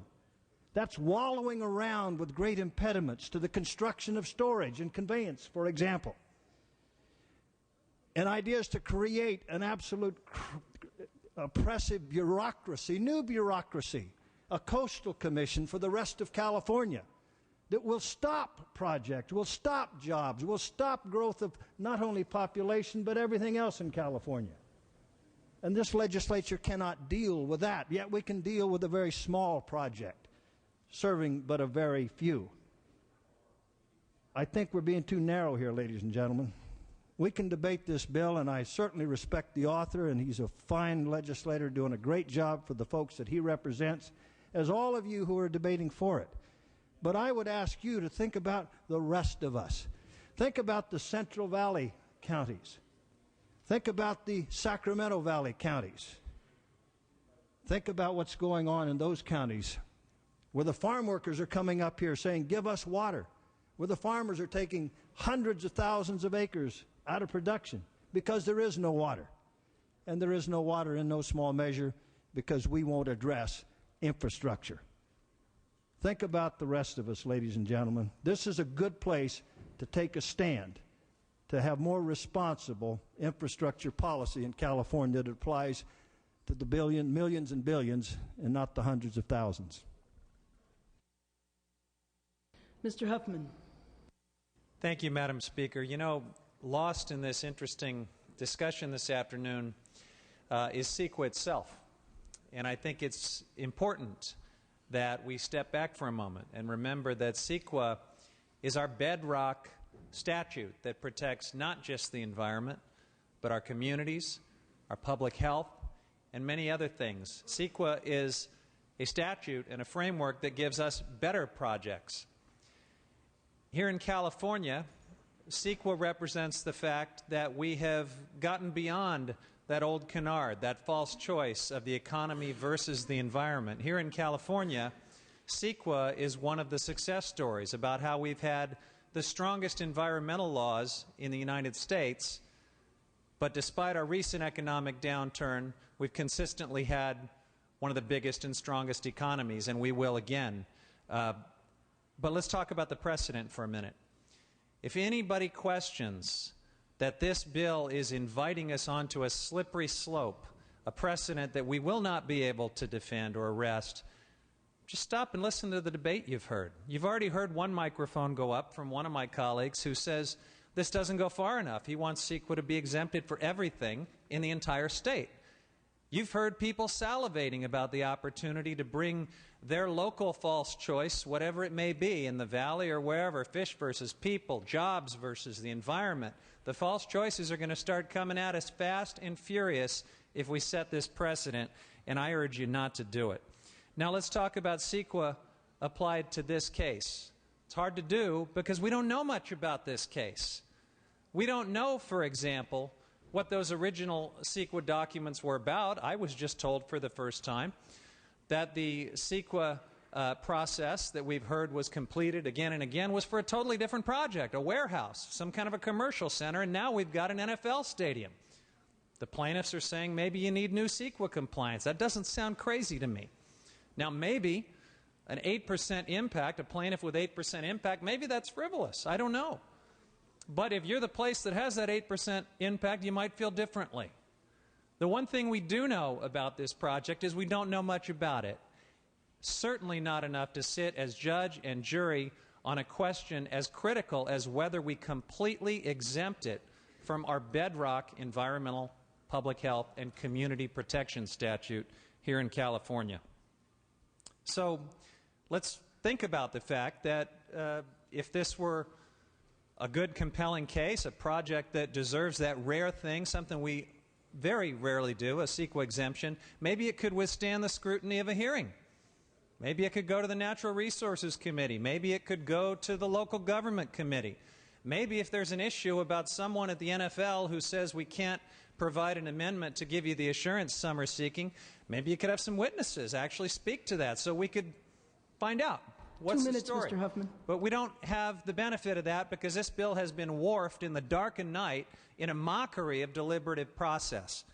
I was just told that the Los Angeles Board of Supervisors just passed a resolution urging that you vote no on this bill. You think maybe there might be two sides to the story on this thing that's being jammed through as if it's some critical urgency that we have to act on right now? I don't think so, folks. Don't step down this slippery slope. Don't put CEQA at risk on the flimsiest of details that have been put before you today. I urge a no vote. Mr. Gaines? Great. Thank you, Madam Speaker and members. I rise in support of this legislation. We heard it last night through the Arts and Entertainment Committee. We had a 2-hour hearing to address a lot of the questions, and I'm wholeheartedly in support of creating more jobs in the state of California. It's really ironic. We just had a Rules Committee meeting to take a look at a piece of legislation to save the NUMMI plant. We've got a crisis on our hands here in the state of California in terms of our economy and throughout the nation. Millions of jobs have been lost. And when you take a look at the state of California and how we have over-regulated and overtaxed this economy, and now we're making special exemptions in the case of NUMMI, which I support, but why aren't we making at least some reforms statewide to create manufacturing jobs that are good paying for families here in the state of California? This project does exactly that. 18,000 jobs to create the facility, 6,500 jobs after it's completed, and about $750 million of economic development on an annual basis. And I think the promotion of sports is a good thing. LA has had their challenges over the years in trying to get a stadium done. This is still in the LA region. I think it serves a purpose, a great need, and a very difficult time. I urge your aye vote. Thank you. Mr. Calderon. Yes, Madam Speaker and members, I rise in support of this measure. We heard this in committee, as was pointed out by Mr. Gaines. I think that while this is somewhat extraordinary in terms of what the legislation embodies, we're also dealing with an extraordinary situation. Actually, not an extraordinary, an ordinary situation. And until we can amend CEQA to take out the ability to abuse under CEQA, we're going to continue to have these kinds of debates. As long as there's a labor union, for instance, that can hold up a project in order to get a labor contract, or a community group that can come up and hold up a project in order to get funding for a local community center, or some other group coming in and using CEQA for their own personal advantage, we're going to have to be debating these issues. CEQA is the most visionary law, I think, in the history of this country. There's no other law like it in California. It is an incredible notion, but so simple, that we're going to take a look and see how our development is going to impact our community in the future. What a great idea. And we don't want to undermine the value of CEQA.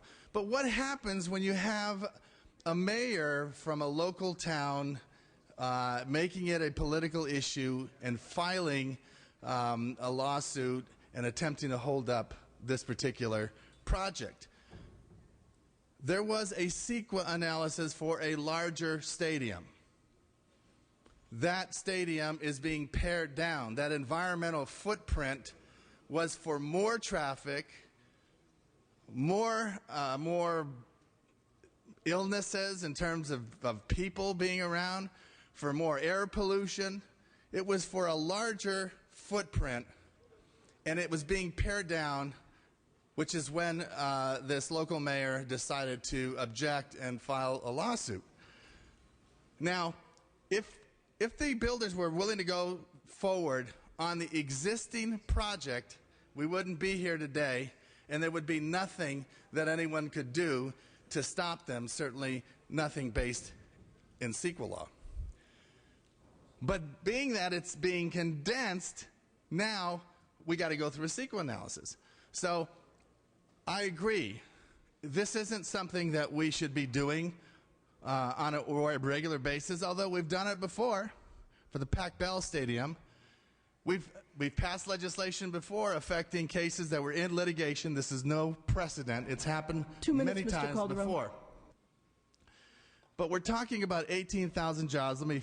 Let me conclude by saying this. The notion, the old canard about jobs being inconsistent with protecting the environment, you need to ask somebody who's lost their job because of compliance with some CEQA analysis and losing money for the project. I remember when there were furniture workers in my district, 180 of them, that lost their jobs because the Air Quality Management District said that the paint being used polluted the environment. Well, tell those people that it's a canard when the environment and jobs come together. 18,000 jobs in this environment, in this economic downturn. I think we need to vote this out. Ask for an aye vote. Mr. De Leon. Thank you, Madam Speaker. I support CEQA, and I think it's one of the best laws we ever created in the state of California. CEQA is the holy grail, and it has protected the public health of many of our Californians, has protected a lot of runaway, unmitigated development. But let me be upfront too with each and every one of you. I support an NFL team in Los Angeles. And for the life of me, I cannot understand why, for the past decade, we have not had an NFL team in the second largest media market in the country. What's not abstract here, and has been articulated very passionately by many folks here, is 18,000 jobs. That's not abstract. That's something that's real and something that's concrete. 18,000 jobs. And when we're talking about a little itty-bitty city that is the city of Walnut, as it's been described as a quote-unquote little city here, we're talking about a wealthy city, a very wealthy city that is holding hostage a major development from bringing the NFL to Southern California. And we're talking about, with this lawsuit, let's remove the legalese. We're talking about extortion. Up to $1 billion. That's what it is. $1 billion extortion scheme. A wealthy city in Southern California to uphold the NFL and bring a team here. Now, I'm in sympathy with my good friend over here, Mr. Fletcher, and my other colleagues here from San Diego, because originally I'm not from Los Angeles. I'm from San Diego, and I am a Charger fan too. So ultimately, I would want and wish and desire that that NFL team be from out of the state of California. But at the same time, as Mr. Fletcher just mentioned, who I have a lot of respect for, I know he has a lot of passion with regards to his team down in San Diego, this is competition in the free market, and the playing field is here today.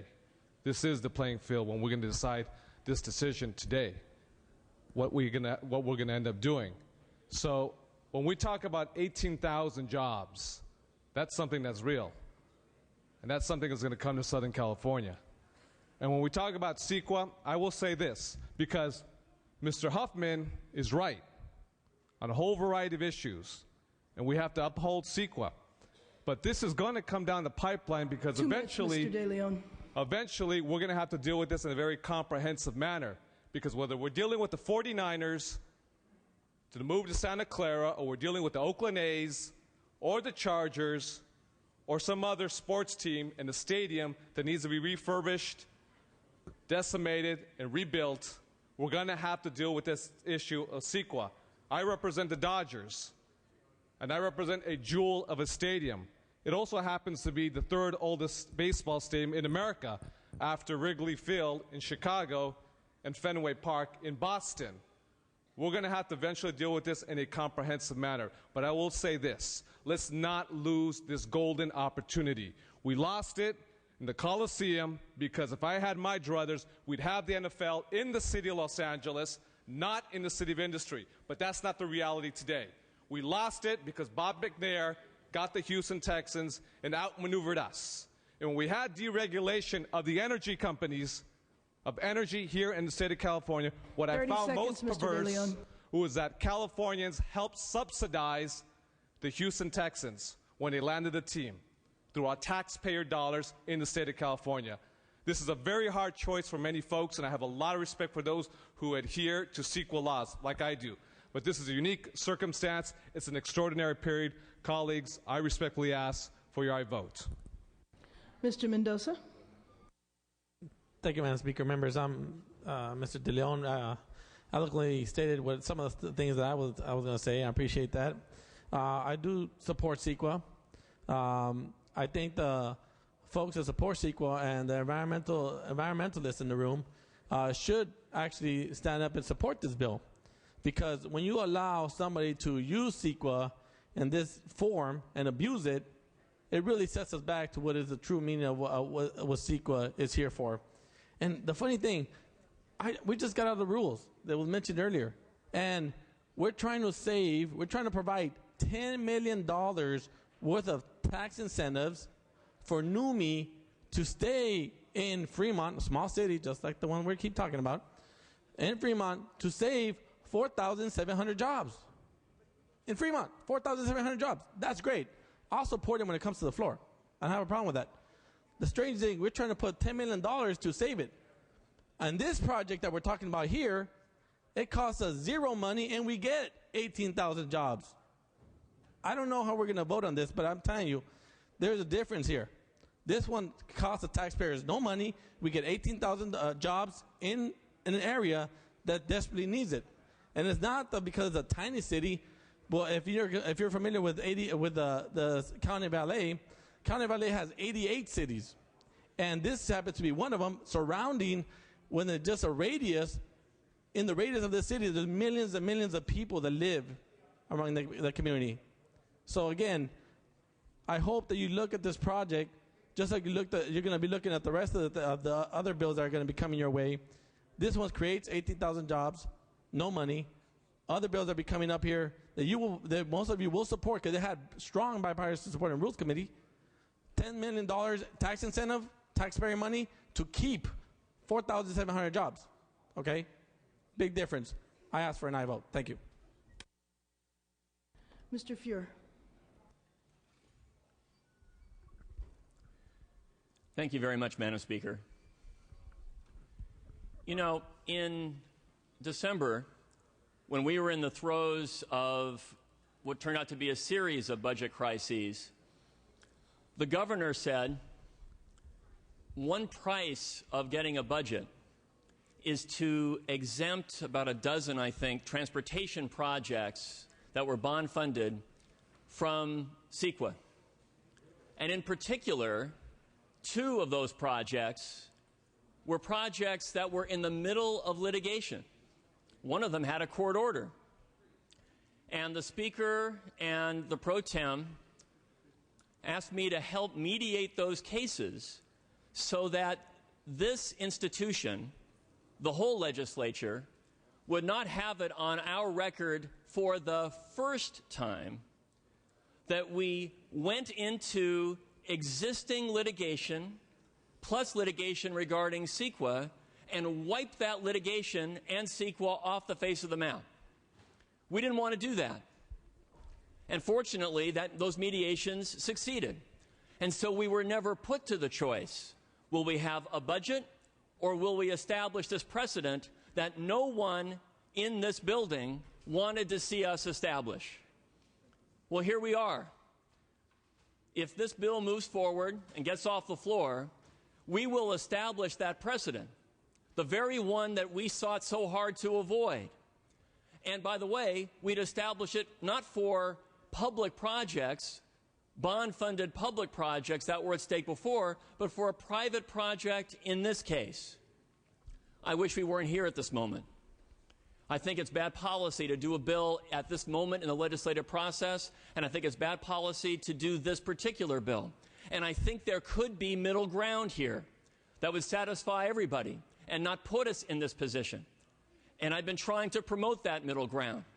The project proponents want to move forward. I'd like to see us attempt to avoid the train wreck that we've succeeded in avoiding in December. The proponents don't wish to avoid that train wreck. They think they have the votes, and so here we are. Well, what do we do under those circumstances? That's a tough choice for us. It's a tough choice for so many of us who, not just in words but in deeds, are very focused on the jobs issue. I'm a big football fan. I remember in the Coliseum, one of my happiest memories as a kid was going to the one game my family could afford in the Coliseum and watch the Rams with Roman Gabriel beat the Cincinnati Bengals. I'm a big football fan. I don't care about the football piece of this here. I care about the jobs piece of this here. And there are compelling reasons for us to look very carefully at any proposal with this magnitude of jobs on the table. Of 2 minutes, Mr. Fear. Of course that's true. But here is what is at stake in this proposal. What's at stake is not merely eliminating CEQA, but doing it retroactively, eliminating liability for an entity. We have never done that before, and don't talk to me about the Pac Bell situation the way it's been talked about here, because it's false. Pac Bell involved 2 CEQA issues. The stadium and the accompanying buildings next to it were never exempted from CEQA. For us to pretend something else here is to mislead ourselves and the voters as well. This is a precedent, and we should not be going down this path now, because what we're saying to each other here is, whenever there are 41 votes and a powerful interest involved, we are prepared to bulldoze litigation and get that out of the way. Well, you know what? Sometimes CEQA, sometimes any law we have isn't the most convenient thing in the whole world. Sometimes it's complicated, and it's messy. And all of us have dealt with issues like CEQA and other issues similar to that in our public lives. But the fact is that there is a deeper principle at stake here. This institution, which we continue to call the People's House, needs to stand for some basic principles. And one of those principles needs to be that we are not going to sweep in to another branch of government, wipe off the map something that they, not us, have control over, and do it at this late day in a session. It's bad for institution, it's bad for the law, it's horrible precedent, and as Mr. Huffman said, if you listen to the opponents of this bill who favor eviscerating CEQA speak one after another, if you think for 1 second, supporters of this bill, for 1 second that there's not going to be an effort that this particular bill engenders to gut CEQA and to remove it from one project after another in an unprecedented way, you are wrong. That is what's coming. We should not be engaged in this exercise now, and as much as I hate to say it, because we do not have to be here, we could find middle ground, we could mediate this and preserve the jobs, but since we're not going down that path right now, I urge a no vote. Mr. Destande. Thank you, Madam Speaker, and thank you, Assemblyman Hall, for bringing this bill to the floor, because I think this is one of the most important debates that we have had since I have been here. This is one of the reasons I ran for the Assembly, is because we are at a crossroads of what are we going to do in California. Are we going to create more jobs? Are we going to improve the livelihood of Californians? Are we going to continue down this road of, well, let me first of all say, Mr. Calderon gave the best speech I had heard since I've been here. He framed, I could not articulate what he how he had framed this debate, how he talked about this issue. Absolutely correct. And I appreciate Mr. Huffman's standing up and giving his opinion because I think it helped frame the debate. I appreciate a lot of things the environmentalists have done over the last 30, 40 years in California. You've helped the environment. But I think we have lost a true sense of balance. What are we trying to achieve at this point? As Mr. Huffman said, there are false choices that we talk about when we have these debates. I disagree. These are real choices. These are real choices between creating jobs or protecting or think we're protecting the environment, when in fact we are really not. It takes about 13 years to build an off-ramp for a freeway. 2 years of construction, about 11 years for all the environmental regulations. That's ridiculous. Mr. De Leon, I'm glad to support the bill, but the Holy Grail, why is CEQA the Holy Grail? Why do we have to worship at the altar of CEQA? We have federal environmental laws. They're very good. They're very hard to get through. In the Coachella Valley, I knew an instance where you try to get a 404 permit from the Army Corps of Engineers. It's very difficult. And a developer had to do that